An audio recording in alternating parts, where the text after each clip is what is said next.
chess player. And again, he played without a rook.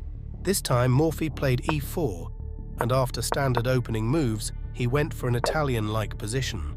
After he played knight to g5, Alonso played d5 and entered into the famous fried liver attack. This position is of course very well known and right now considered a trap for beginners, but 160 years ago, they didn't have much theory books to study from, and this type of games weren't unusual if you don't know what I am talking about. In this position, Morphy can just sacrifice his knight on f7 because we have queen to f3 checking and attacking the knight at the same time. The only move for black is to place his king almost in the center of the board, which is very dangerous.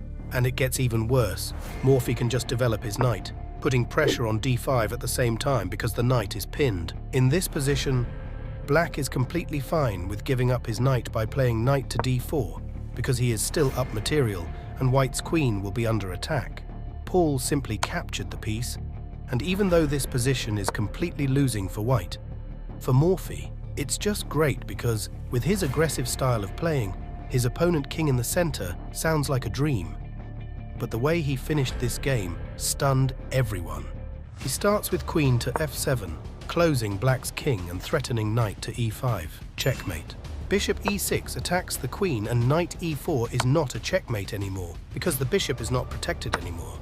Morphy captured the bishop and then checked on e4, which forced black's king to take over the center, and they definitely are not playing king of the hill.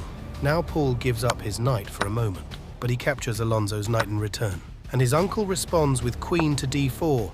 We have queen to g4 and king to d3. The king is coming lower and lower towards the first line, and after queen to e2, Alonso goes on d2 and then discovered check.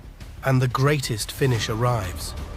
King captures the bishop and Paul castles, checkmating his opponent in one of the most beautiful